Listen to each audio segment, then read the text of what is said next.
bienvenidos a esta nueva semana de trabajo.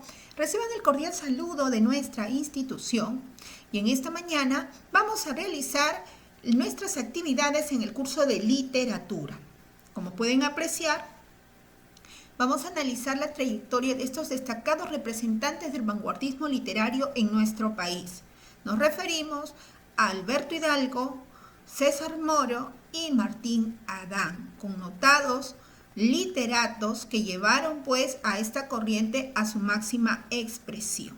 Ya habíamos analizado la semana anterior a César Vallejo, uno de los iniciadores de este movimiento literario en nuestro país.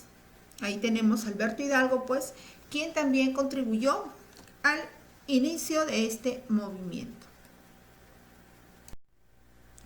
Antes de pasar a analizar la trayectoria literaria de los personajes, los literatos anteriormente mencionados, vamos a conocer un poco acerca de los movimientos dentro del vanguardismo al cual ellos representaron. En el caso de Alberto Hidalgo, es el máximo representante del simplismo. ¿Qué será el simplismo? Es una técnica literaria influida por el futurismo y el creacionismo, que consistía en el uso extensivo de la metáfora y la autonomía de cada verso, condensando de este modo su lenguaje poético, generalmente con altas dosis de subjetividad.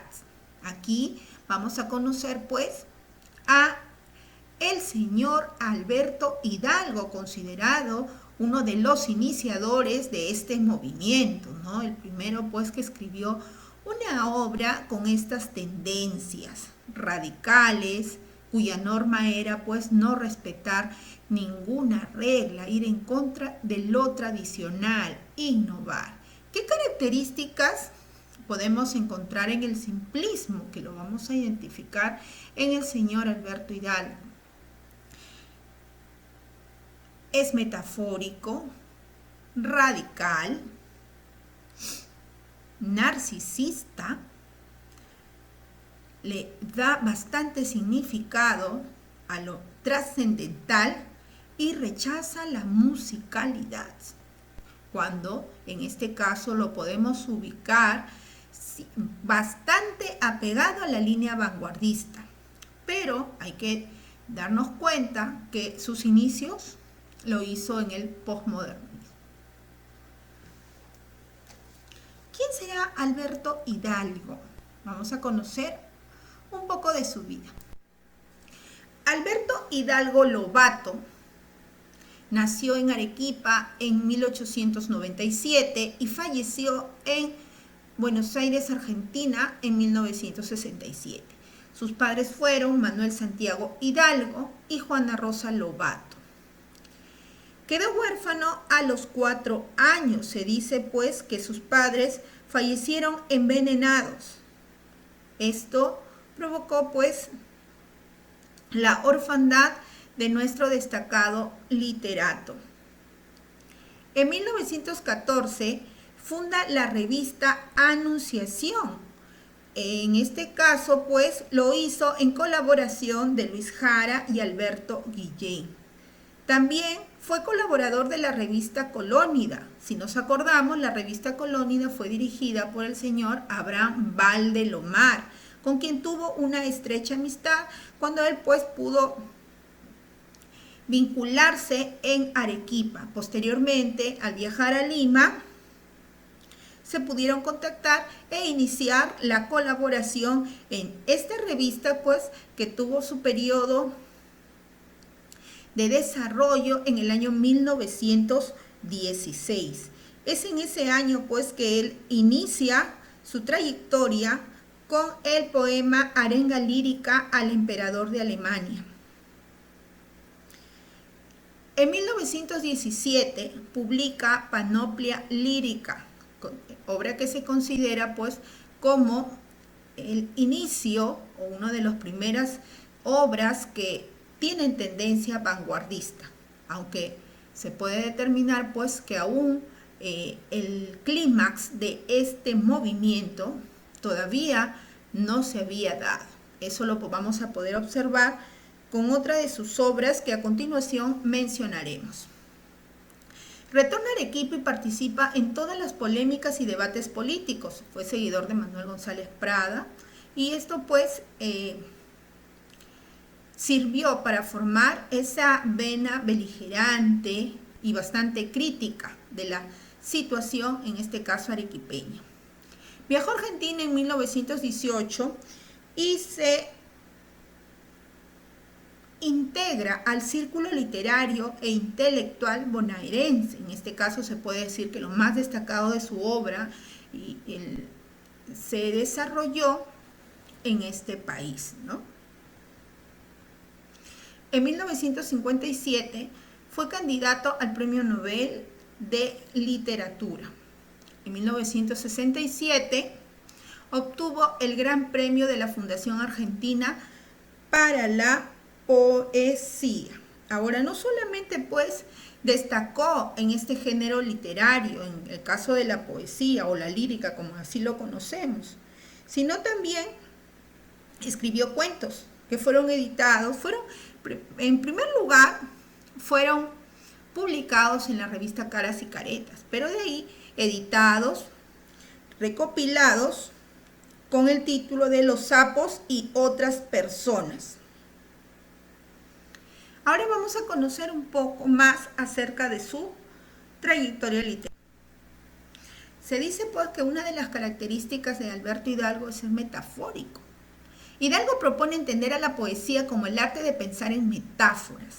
Esto lo hace porque Hidalgo considera el arte una manera de representación personal. Anteriormente dijimos que era individualista y así yace la esencia del simplismo, movimiento de vanguardia al cual él representa. Hidalgo manifestó su predilección por la metáfora como motivo de reflexión y un interés. Y así dicho por el mismo Hidalgo, la poesía es metáfora. La metáfora es toda la poesía. No todas las metáforas tienen que ser comparativas. Están las metáforas cinéticas, en movimiento. El poeta, una noche, ante el espectáculo de la luna, recuerda el de la lluvia.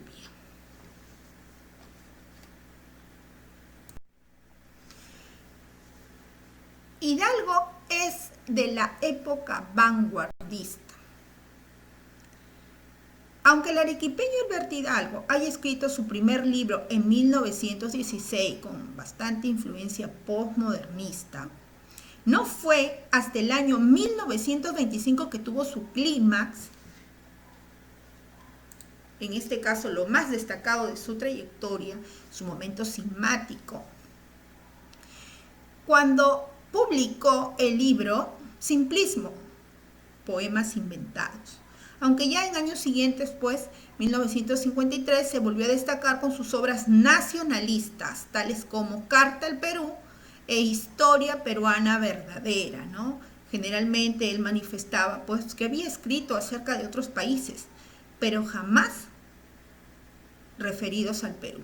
Y es como decir, es un honor realizar este tipo de obras referidas a tu tierra natal, ¿no? Una retribución a la tierra que te vio nacer en cuanto a Cartas al Perú e Historia Peruana Verdadera.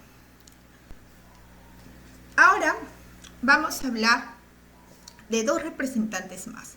Ya vimos acerca de Hidalgo como simplista, metafórico, individualista.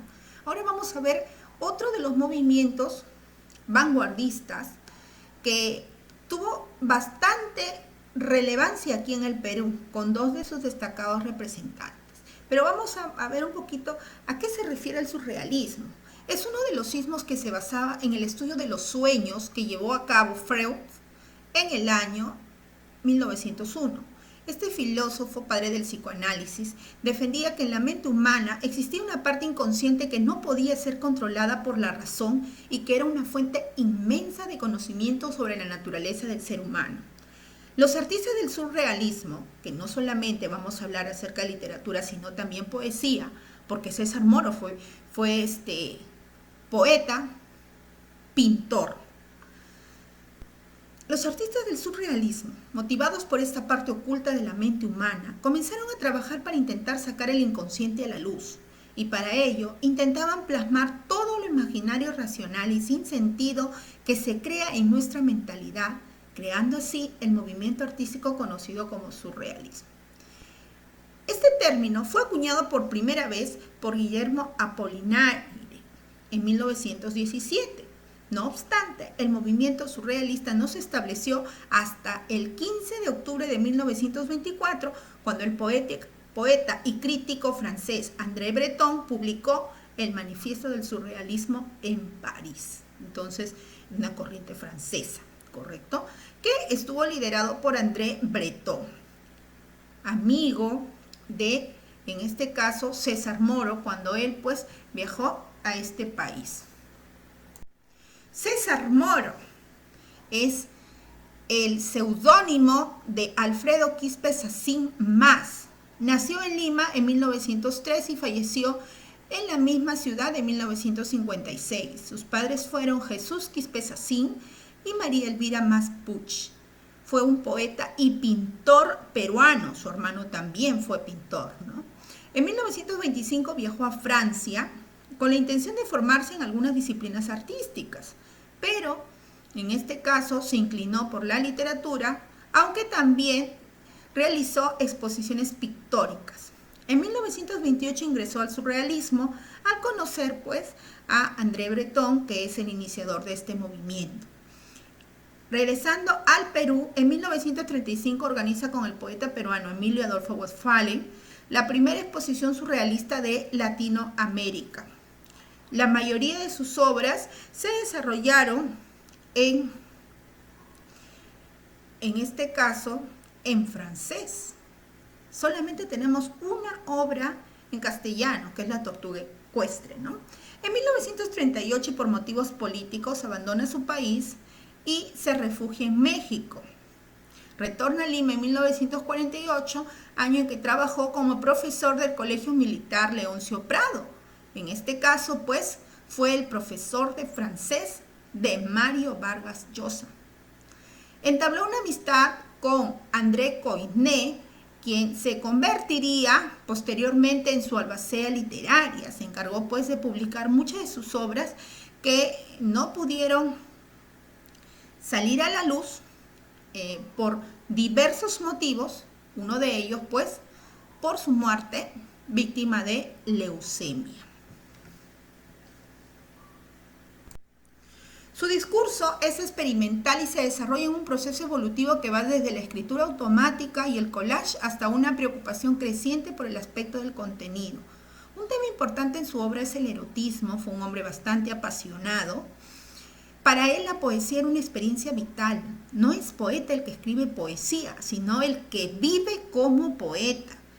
Es por ello que la obra poética de Moro es un gesto poético más dentro de su propia existencia.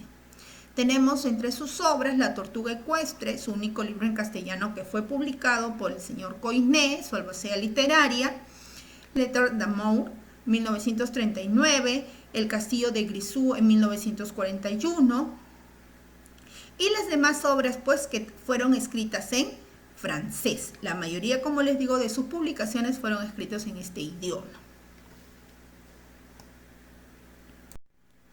La vida se me impone, la poesía la elijo. Expresión de Martín Adán. Pero vamos a encontrarnos que ese no es su nombre. Vamos a conocer cuál es el nombre real de Martín Adán.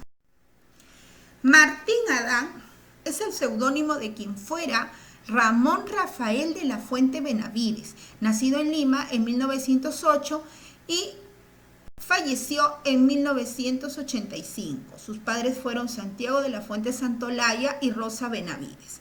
Estudió en el colegio alemán Alexander von Humboldt. Con solo 16 años de edad empezó a escribir La Casa de Cartón, una de sus obras más destacadas en el género narrativo. Es una prosa poética que fue considerada el inicio de lo que más tarde sería el boom latinoamericano por sus constantes innovaciones en el ámbito de este género. Colaboró en las revistas Amauta, dirigido por José Carlos Mariátegui, y El Mercurio Operano, en ese entonces por Víctor Andrés Belaúnde. Ingresó a la Universidad de San Marcos, doctorándose en letras. Perteneció a la Academia Peruana de la Lengua, hecho que se hizo efectivo en el año 1956. Frecuentó los círculos de intelectuales de Lima. Estuvo marcada su vida por constantes salidas de los centros sanatorios, fue víctima del alcoholismo y recibió los Premios Nacional de Poesía y Literatura en los años mencionados. Muchas gracias.